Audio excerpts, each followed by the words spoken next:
콧구멍 사이에는 코딱지 다 판 거예요. 다 파가지고 다 던지고. 오늘은 관절경적으로 활액막 절제술에 대해서 알아보겠습니다. 자, 활액막이란 건 뭐냐면요, 관절을 싸고 있는 막이에요. 캡슐이라고 그러죠. 캡슐.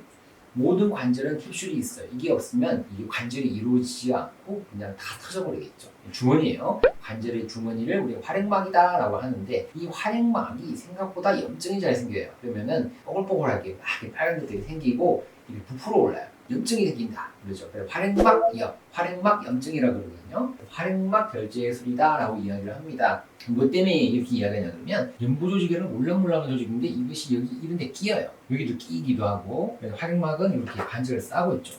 관절막이 관절막, 캡슐, 활액막 이렇게 이야기를 하면 되는데, 이 연부조직을 제거하려고 하면 대부분이 어디다가 끼울까요? 여기가 많이 끼겠어요? 여기가 많이 끼겠어요? 여기가 복잡해 보이죠. 이게 외측이거든요. 외측에서 많이 끼는 거예요.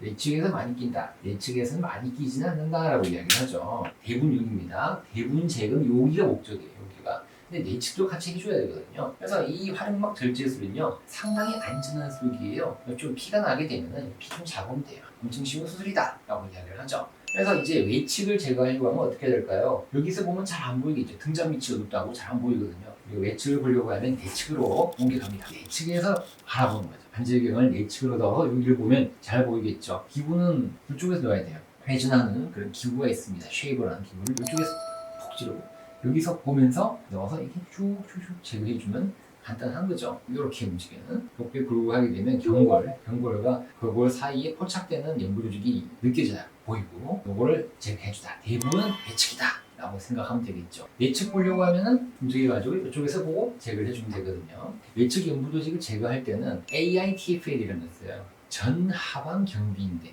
여기 있어요. 여기.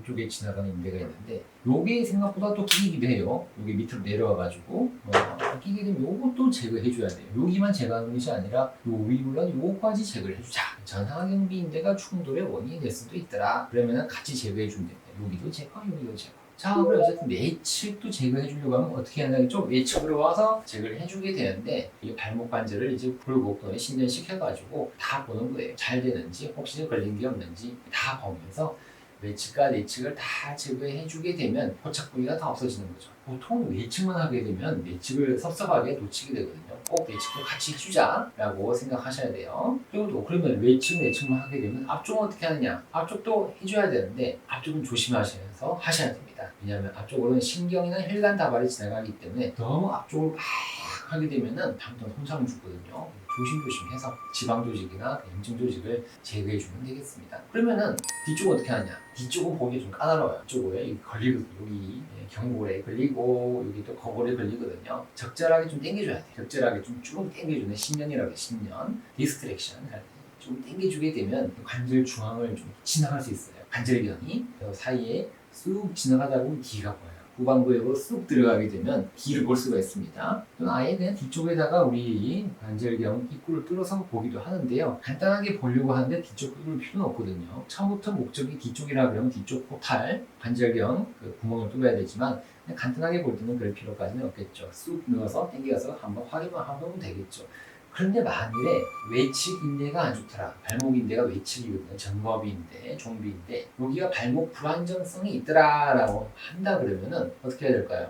그럼 발목 인대 수술을 해주셔야 됩니다. 만성적인 불안정성과 연관이 있다 그러면 발목 인대 봉합 수술이죠. 그걸 우리가 브로스트롬을 MBO라고 하는데, 어쨌든 발목 인대 봉합 수술을 해주게 됩니다. 발목 인대 수술은요, 언제 해줘야 되느냐? 관절경적 수술을 먼저 해주고 그다음에 발목 인대 수술을 해주게 됩니다. 그러니까 이거를 먼저 이게 끼인 거 제거해주는 거예요. 여기 끼인 거 제거, 한쪽에 제거, 뒤쪽도 끼인 거 제거, 앞쪽도 제거 다 해주고 나면 시원하죠. 아이고야 시원하다 그러죠. 콧구멍 사이에는 코딱지 다 판 거예요. 그 다음에 이제 성형술, 발목에 이제 봉합술을 해주게 됩니다. 순서가 중요해요. 그렇게 해야 이게 잘 됩니다. 너무 관절경을 오래 하게 되면 부어요. 부어가지고 정작 발목인대 수술을 못할 수 있거든요. 그런데요, 만약 발목인대 불안정성이 조금밖에 없더라, 조금만 있더라, 약간만, 그러면 발목인대 봉합 수술은 할 필요 없습니다. 조금 있는 거는 참고 재활하면서 지켜보면 되고, 연부조직만 이렇게 싹싹 제거해주면 코딱지만 파면 되죠. 재활은요, 이게 발목인데 그냥 연부조직만 제거를 했더라, 그러게 되면 빠른 재활이 가능해요. 그래서 수술하고 2주까지 능동적으로 쭉 이렇게 관절 범위 운동을 천천히 해주면 돼요. 혼자서 힘들면은 제가 하면서 같이 한쪽 발로 해준다든지 제가 선생님이 해주면 되겠죠. 2주 이후에는 이제 근력 강화 운동을 하고 부분적으로 체중파도 같이 해주면 됩니다. 보통 이제 발목 염자가 대부분의 원인이 되어서 이게 충돌 조금이 생기거든요. 조직이 끼거든요.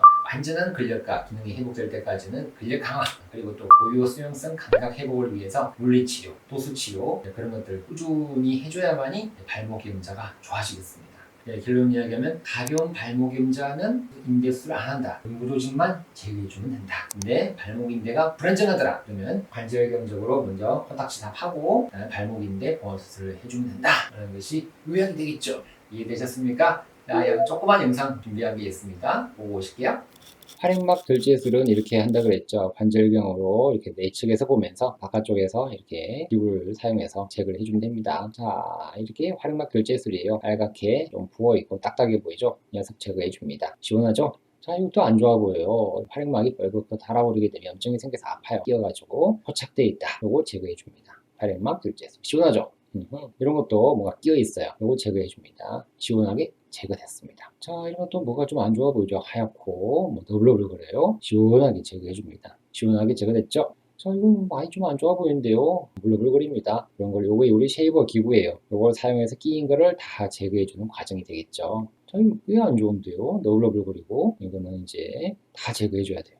시원하게 제거해 줘. 시원하게 제거하고 나니까 어때요? 깨끗해졌죠? 이거 엄청 아프겠죠? 이건 반드시 이거는 관절경적으로 활액막 결제술을 해주셔야만이 통증이 없어지게 되겠습니다.